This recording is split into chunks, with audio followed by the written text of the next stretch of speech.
Aisha stood outside her own home with nothing but a plastic bag and a trembling breath. Her father's last words still echoed in her ears. "Come back only when you've apologized to your sister." But as the sun rose the next morning, Aisha whispered a single word that changed everything. "All right." And she walked toward a truth that would shatter the entire family. Aisha walked into the house tired, her body aching after a long day. But her heart was light because she had just gotten her first promotion. She imagined the smile on her father's face, maybe a hug, maybe a proud word. Instead, she heard loud crying coming from the living room. Her sister, Senna, was on the floor, tears streaming down her face, wailing as if the world had ended. Aisha's chest tightened, and before she could say anything, her father appeared, his face red with anger. "You fix this," he shouted, pointing at her.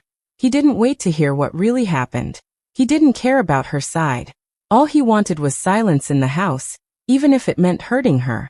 Aisha opened her mouth to explain, to tell him she had done nothing wrong, but he cut her off with a wave of his hand. His eyes were hard, unmoving. The door loomed before her like a punishment. With her small bag in hand, Aisha stepped outside. The cold air hit her like a wall, but it wasn't the cold that made her shiver. It was the sudden emptiness, the realization that she had been thrown out by the people who were supposed to love her. Her heart ached, heavier than the night wind, and each step away from the house felt like leaving a part of herself behind. She walked slowly, trying to hold back tears, but they came anyway, mixing with the chill as she realized she had nowhere to go and no one on her side. That night, Aisha understood something she had never wanted to believe. Sometimes the people who should protect you are the ones who hurt you the most, and she was on her own. Senna ran to their friends and parents, telling them a story that wasn't true. She said Aisha had insulted her, ruined her favorite dress, and made her look foolish in front of everyone. Her voice trembled, but her words were sharp, designed to hurt. Aisha didn't know that this was not the first time. For years, Senna had been spinning little lies about her. Stories so small that nobody thought much of them at first. She said Aisha said things she never did, blamed her for small accidents, and slowly, everyone began to doubt Aisha. But now that Aisha was starting to shine, getting promotions, earning respect at work, Senna's jealousy had grown into something bigger, darker. She wanted everyone to believe Aisha was the problem, to make her seem unworthy and weak. The lie about the dress and the humiliation was just the tip of the iceberg. It wasn't just a story. This lie had power. It could change what their parents thought.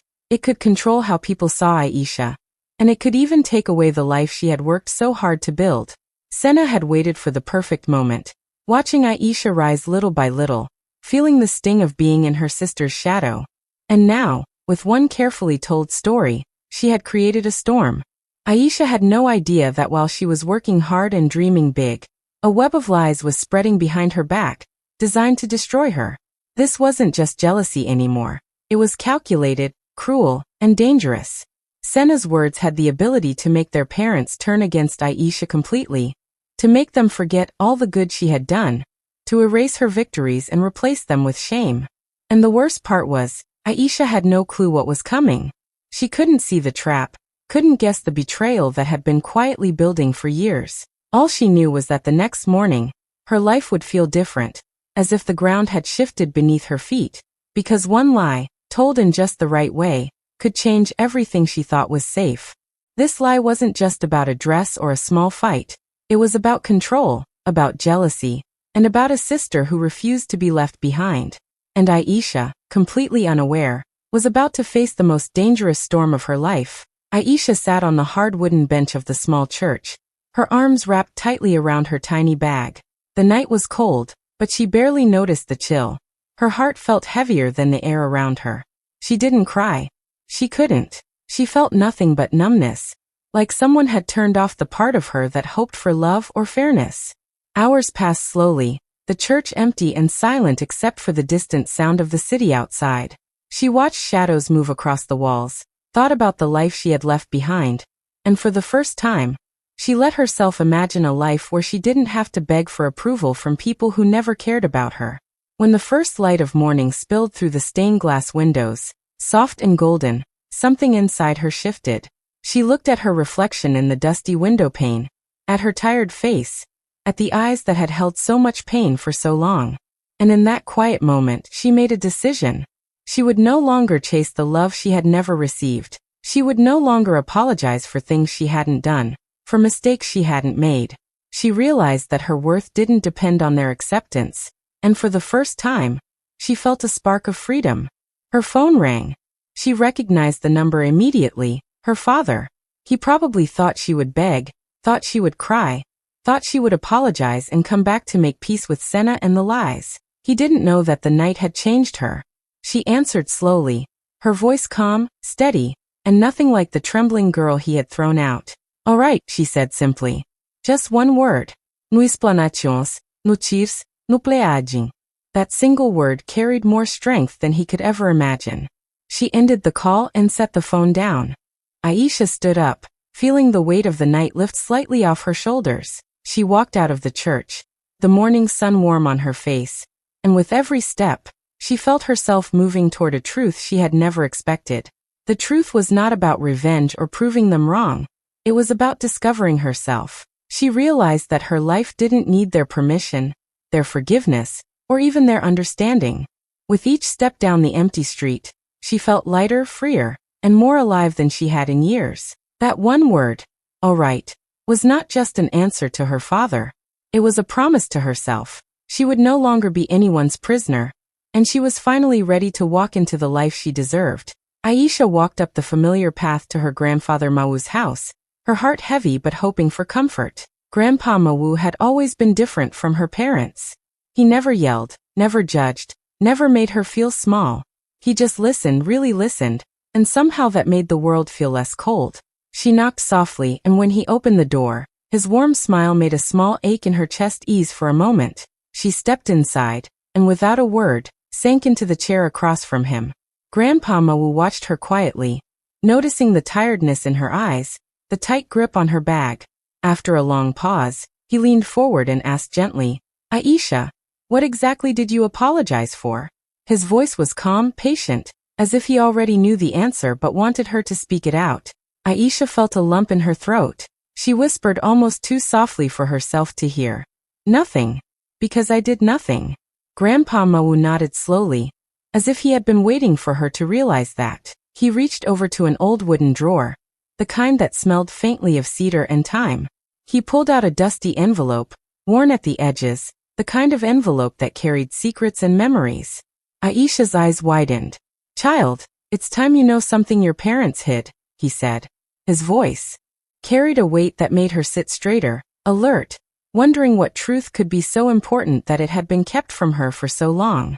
She took a deep breath and leaned closer, her hands trembling slightly. Grandpa Mawu carefully handed her the envelope. The paper felt heavy in her hands, as if it carried more than just words or documents.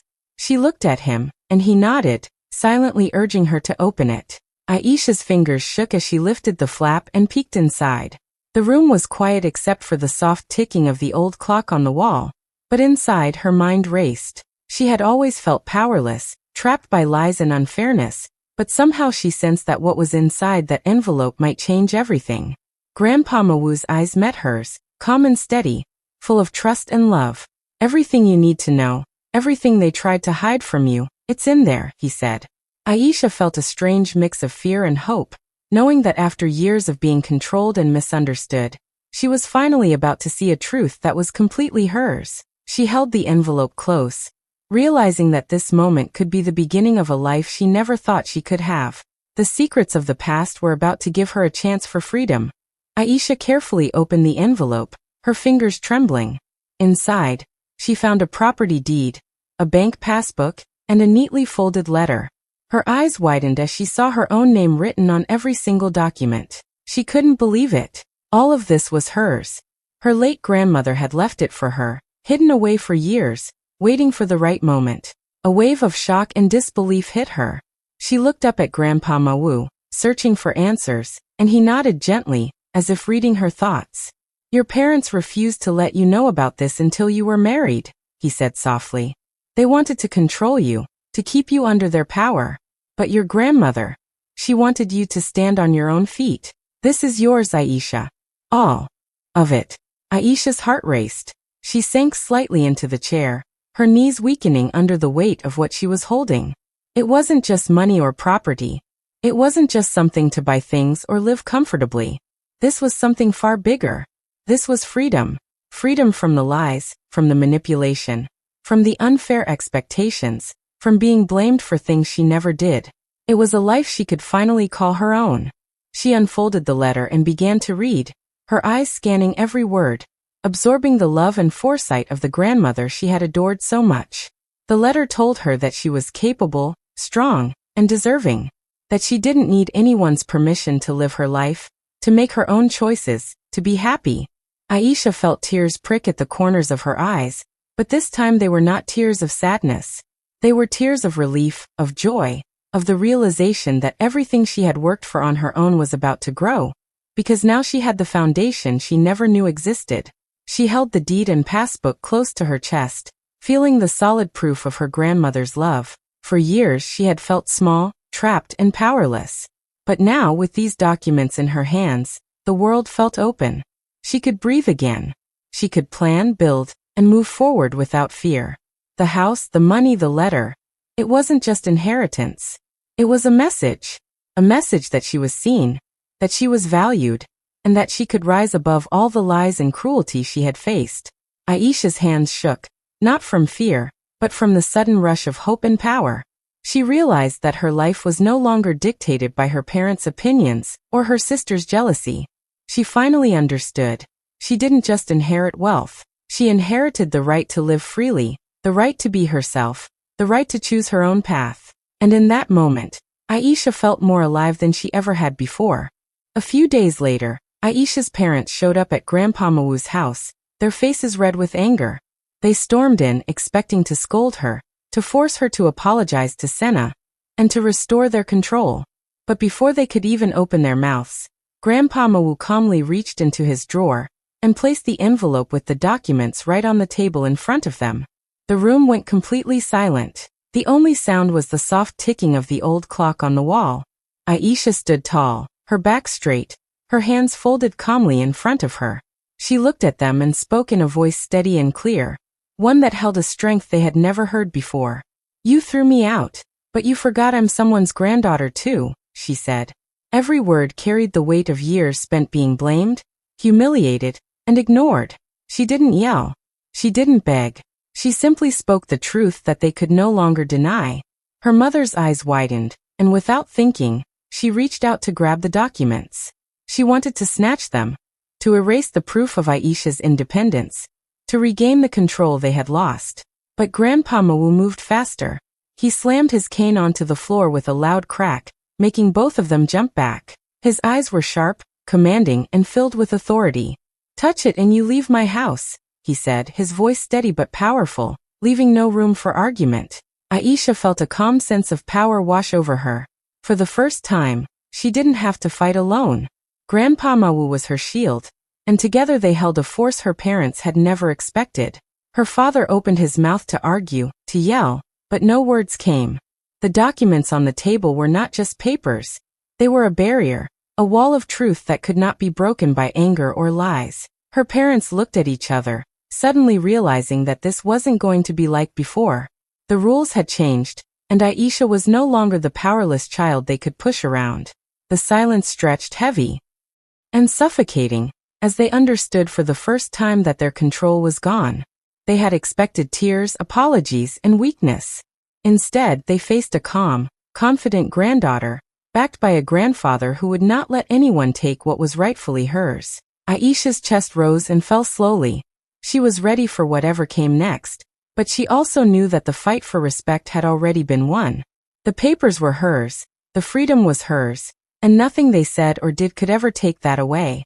For the first time, she felt completely untouchable.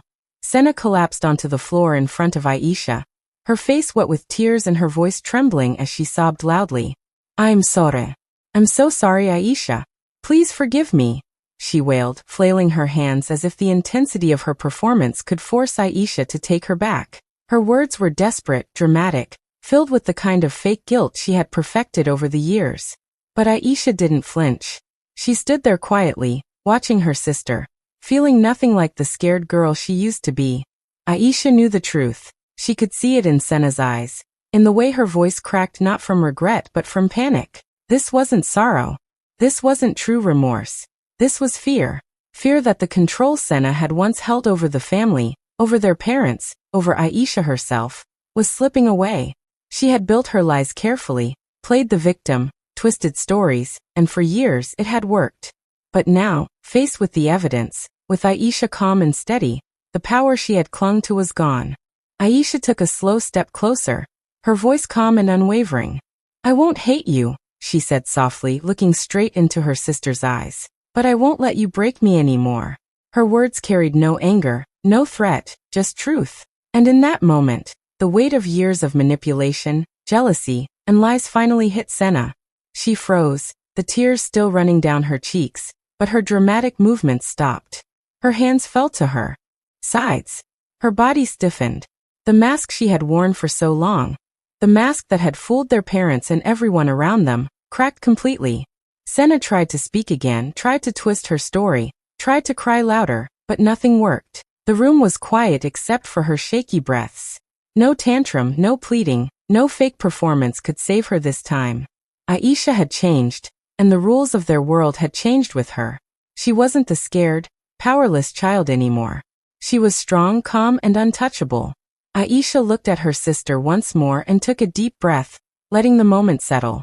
She didn't need to yell, didn't need to prove herself with anger. The truth was clear, and it was undeniable. Senna's tears were not for forgiveness, they were for lost power. And as Aisha turned and walked away, she felt lighter than she had in years. The chains of fear, manipulation, and lies were finally broken. Senna had lost, and Aisha had finally claimed her freedom. Aisha stepped into her grandmother's house for the first time alone, her footsteps echoing softly on the wooden floors. The house was old, the walls lined with memories, the air carrying a faint scent of flowers and polish, but it was beautiful in a quiet, comforting way. She walked slowly through each hall, touching the banister, peeking into the rooms, imagining her grandmother smiling at her from the corners, telling her it was finally her turn to be happy. The house felt alive, as if it had been waiting all these years just for her. She unpacked her small bag and sat for a moment, letting the silence and calm settle around her. For the first time, she felt a sense of belonging that wasn't tied to anyone's approval. She looked at the peeling paint, the scratched floors, the empty rooms, and a quiet excitement grew inside her. With her promotion money and the savings she had carefully kept for herself, she began to plan. One room at a time, she started renovating. She painted the walls soft, warm colors that made the space feel like home. She repaired broken shelves, polished the old wooden floors until they shone, and added small touches that reminded her of her grandmother. It wasn't about showing off, and it wasn't about revenge. Every brush stroke, every nail hammered, every curtain hung was for peace. She wanted a home that was hers in every sense, not owned by anyone else, not controlled by anyone else, a place where she could breathe freely and feel safe. Every corner she fixed felt like a wound closing, a scar from years of hurt slowly fading away. The house became a reflection of her heart, strong, patient, and healing. As the days passed, Aisha's life began to feel fuller. The house, once empty and silent, now held warmth, small joys, and a sense of security she had never known. She decorated with things that made her smile, small keepsakes from her travels, a few pictures, and even a tiny plant on the windowsill that reminded her of new beginnings. It became more than a house. It became her sanctuary, the home she had always deserved but never been allowed to have. In every repaired wall, in every clean floor, in every bright corner, Aisha felt a quiet triumph. This was not about proving anything to anyone else. This was about reclaiming her life, her space, her happiness. For the first time, she realized that true peace didn't come from others. It came from choosing it for herself. And as she walked through the halls, imagining her grandmother's smile, she felt it deep in her chest. She had finally moved into what was always meant for her. Months passed, and Aisha's life slowly began to take shape. The house felt warm and alive, her days filled with small routines she chose for herself, moments of quiet joy, and the freedom she had always longed for. She painted, cleaned, arranged, and lived in a world that belonged only to her. She was finally finding peace, feeling strong in a way she had never felt before. Then one afternoon she saw familiar figures walking up the driveway. Her parents were there, smiling gently, their voices soft and practiced. "Aisha, we miss you," her mother said, almost too sweetly. "We were worried about you," her father added, his tone carefully measured. "We want the family back together." Aisha stood by the doorway, listening quietly. Her heart didn't race like it used to. There was no panic, no hope that they had come with true love or understanding.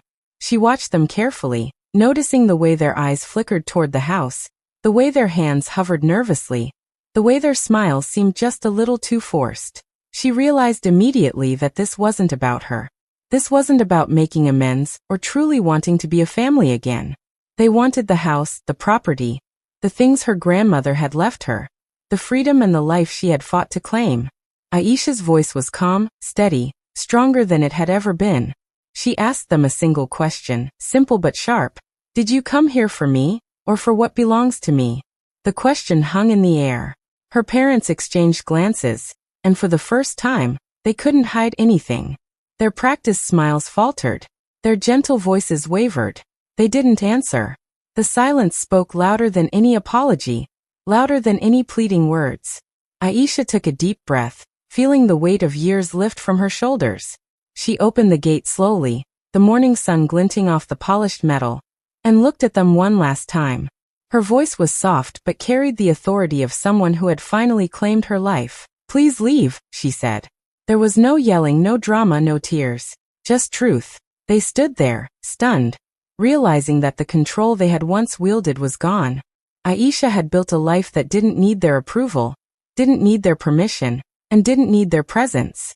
She closed the gate gently, hearing the echo of their footsteps retreating down the driveway.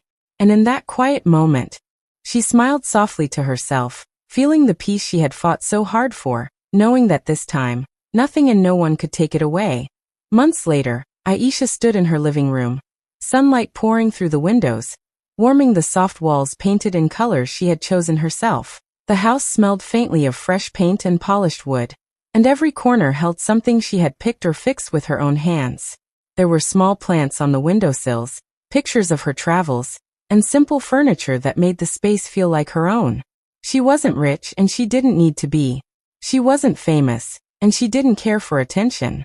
She wasn't seeking revenge, because she had learned that the most powerful thing wasn't money or status. It was freedom.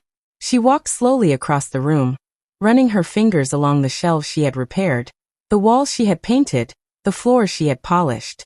Every touch reminded her of the nights she had cried alone, the doors she had walked out of, the lies she had endured, and every step reminded her that she had survived, that she had fought for herself when nobody else would, and that she had finally won in a way her family could never take from her. Aisha sat down on the couch, letting her eyes drift to the window. The sun was setting, casting a warm golden glow across the room. It felt like the world had slowed down just for her, like time itself was honoring her courage and her patience. She thought of her parents, of Senna, of the years of hurt and betrayal, and realized that none of it mattered anymore. Not because she had forgiven them, but because she had chosen herself instead. She had built something real, something lasting, something that belonged only to her. A soft smile spread across her face as she whispered to the empty room. "I didn't lose a family. I escaped one."